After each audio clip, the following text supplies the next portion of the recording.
सावन के महीने का नियम, 2 लोटे जल लेकर देवादिदेव महादेव के सामने जाइए।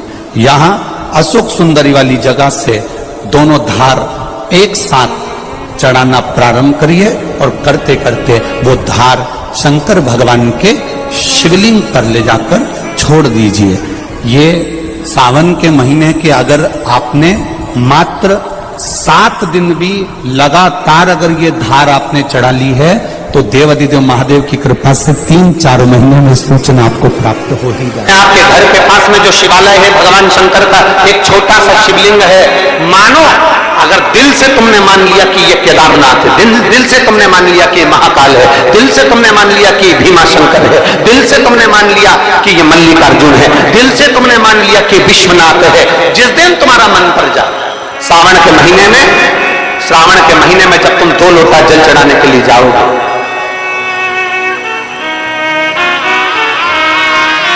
श्रावण के महीने में जब तुम 2 लोटा जल चढ़ाने के लिए जाओगे और 2 लोटा जल तक तुम अपने हाथ में लेकर चढ़ाओगे, जिस दिन तुम्हारा चित्त में मन में आ जाए कि आज मैं विश्वनाथ नहीं गई हूं, मैं सावन के महीने में मैंने विश्वनाथ का दर्शन नहीं करा है, सावन के महीने में मैं काशी नहीं गई, सावन के महीने में मैं गंगा के घाट पर नहीं गई, जिस दिन सावन के महीने में तुम्हारे मन में आ जाए 2 लोटा जल लिया, शंकर जी को चढ़ाते हुए अपने मन में विचार कर लिया कि मेरे विश्वनाथ मैं तुम्हारे दरवाजे तो नहीं आ सकी, पर मेरे जल में अगर बल होगा तो इस जल को आप वहां से यहां आकर स्वीकार कर लोगे। तो विश्वनाथ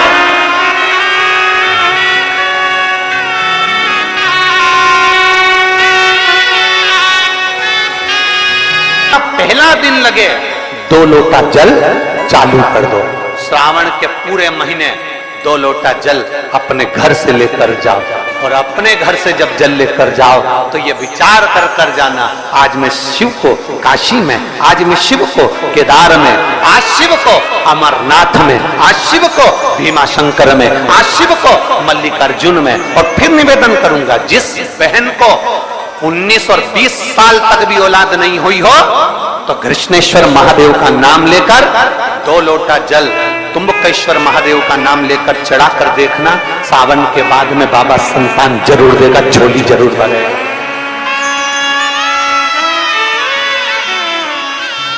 कहीं नहीं जाना, अपने नजदीक में, अपने घर के पास में, अपने मोहल्ले में, अपनी गली में, अपने चौराहे पर, अपने घर के पास में जो शिवालय हो, जो शंकर का मंदिर हो, वहां जाओ, 2 लोटा जल समर्पित करो और फिर निवेदन करूंगा, जल से ज्यादा जरूरी है मेरे भोलेनाथ जी के मंदिर की सफाई करना। अब कीचड़ चालू हो जाएगा, पानी चालू हो जाएगा, सावन का महीना चालू हो जाएगा, अपने साथ एक कपड़ा लेकर जाओ, बाबा के मंदिर को पूरा साफ कर कर, बाबा के शिवलिंग का स्नान कर कर, बेलपत्र निर्माल्य जितना पड़ा है उसको उठाकर कहीं विसर्जन के लिए, किसी नदी तालाब बावड़ी में नहीं, किसी कुएं में नहीं, निर्माल्य तालाब में, नदियों में, बावड़ी में डालने के बाद वो निर्माल्य सड़ता रहता है, नदी नाले का पानी सूखता रहता है, उसमें कीचड़ इकट्ठा हो जाता है। उस निर्माल्य को इकट्ठा करो, गाड़ी में भरो, किसी एक खड्डा खोदकर वहां दबाकर उसकी खाद तैयार करो और बाद में बेलपत्री के वृक्ष के नीचे उसको डालते रहो। और ध्यान रखना कि निर्माल्य हमें नदी तालाब बावड़ी कुएं में नहीं डालना, महादेव से कहना नहीं आता। तब हम क्या करें? तो शिव महापुराण की कथा बड़ा सुंदर बात कहती है कि जीवन में कितनी भी तकलीफ हो, कितना भी कष्ट हो, कितना भी दुख हो, जब हम एक बेलपत्र लेकर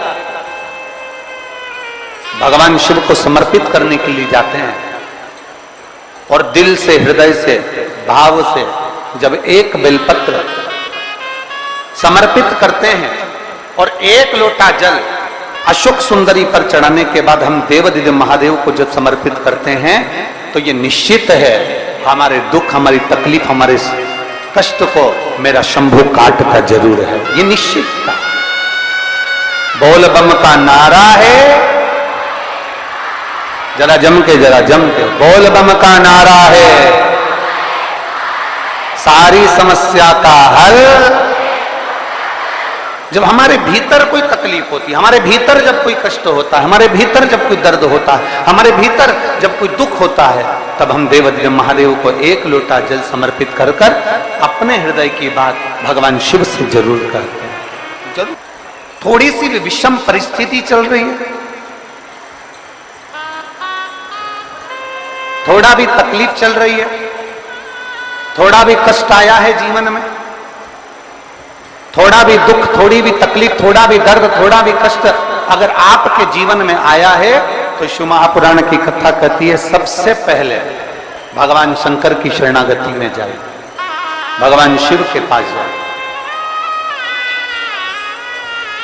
सबसे पहले भगवान शिव के पास पहुंचे और भगवान शंकर के पास जाकर अपने हृदय से, अपने दिल से, अपने मन से, अपने भाव से भगवान शिव को अपने मन की बात देवादिदेव महादेव को कहना प्रारंभ करें।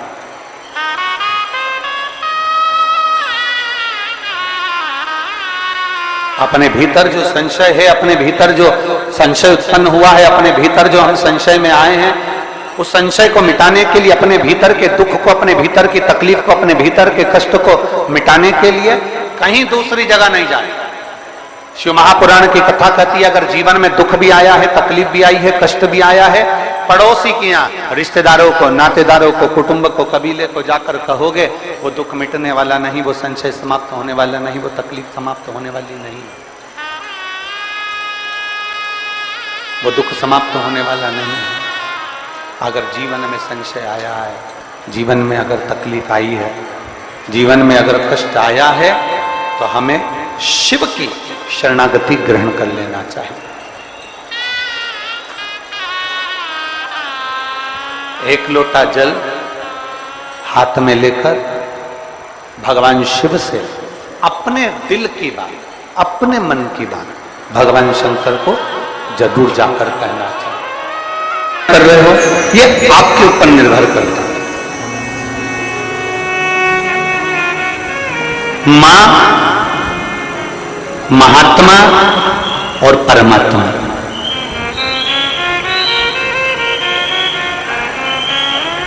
एक मां, दूसरे नंबर पर महात्मा और तीसरे नंबर पर जम के बोलो जरा, अच्छे जम के बोलो, परमात्मा। ये तीन आपको देखते तक नहीं, फिर भी अपना पूरा प्रेम, अपनी पूरी वात्सल्यता, अपनी पूरी करुणा, अपनी पूरी उदारता ये आपके ऊपर उंडेल देते हैं। कौन कौन? जम के बोलो जरा। पहले नंबर पर आवाज नहीं आई, जम के जरा। मां, दूसरे नंबर पर महात्मा और तीसरे नंबर पर परमात्मा। जब बच्चा गर्भ में आता है, मां उसको देखती नहीं, मां ने उसको देखा नहीं। जब बच्चा गर्भ में आया, जब बच्चा गर्भ में पहुंचा, तो मां ने उसको देखा नहीं, मां उसको देखी नहीं। बच्चा जब गर्भ में आता है तो मां ने उसको देखा नहीं होता है। बच्चा जब गर्भ में आता है तो मां उसको निहारी नहीं होती है, पर मां अपनी पूरी करुणा, अपनी पूरी उदारता, अपनी पूरी वात्सल्यता, अपना पूरा प्रेम मां उस बच्चे को दे देती है। पूरी करुणा दे दी मां ने, पूरी वात्सल्य। ये हैं शंकर के भक्त, ओघड़दानी के भक्त, शंभू के भक्त, त्रिकालदर्शी कैलाशी के भक्त।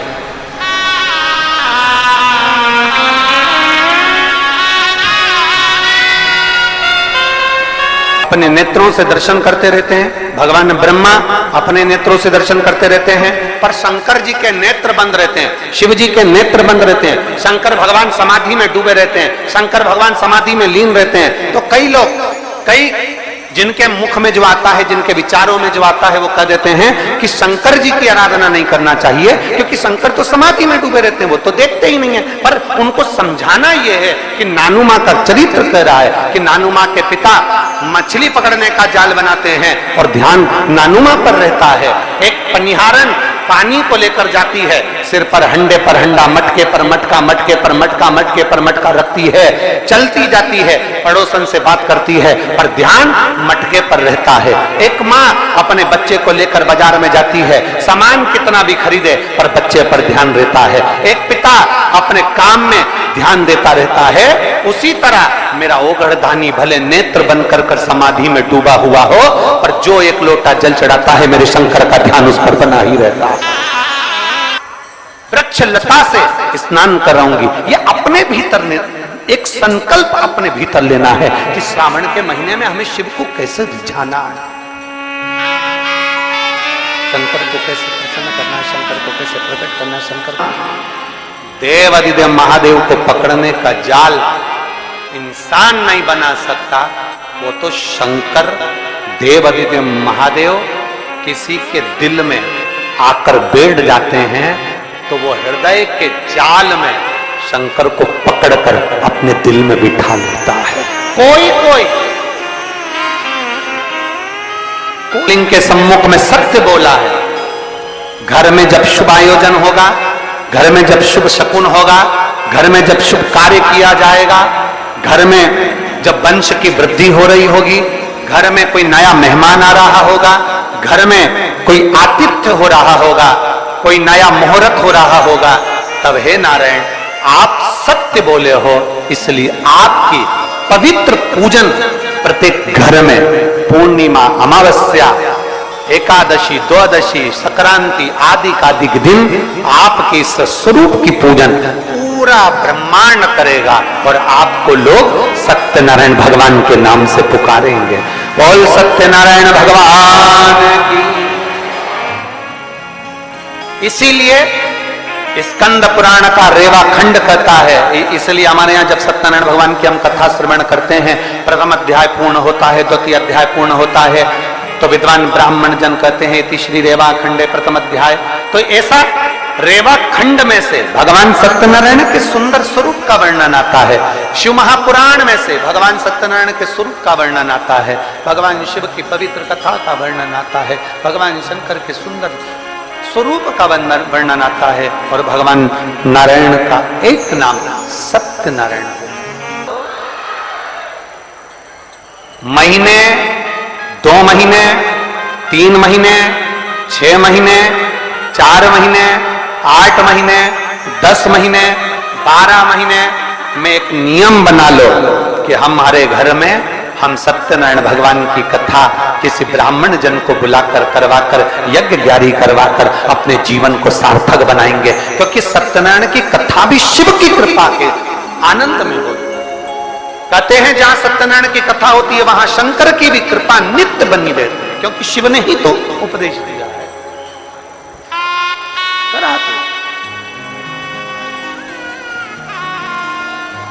हमारे यहाँ तो माताएं बड़ा सुंदर सुंदर भजन भी गाती हैं। सतना पर चढ़ेगा पर शिव पर कभी नहीं चढ़ेगा, कभी नहीं।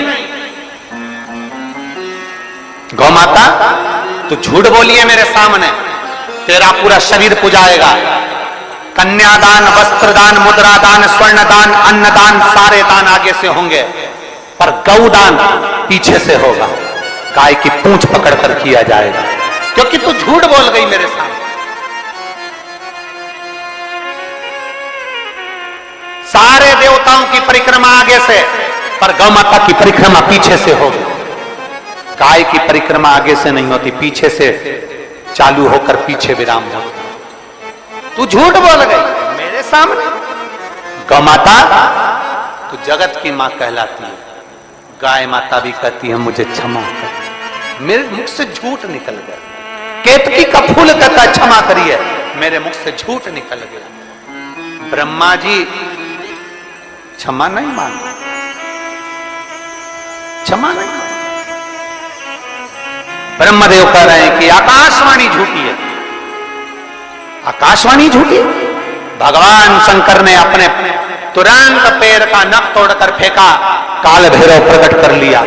काल भैरव को आज्ञा करी ब्रह्मा का सिर काट दो। जिस मुख से वो झूठ बोल रहा, जिस मुख से वो झूठ बोल रहा,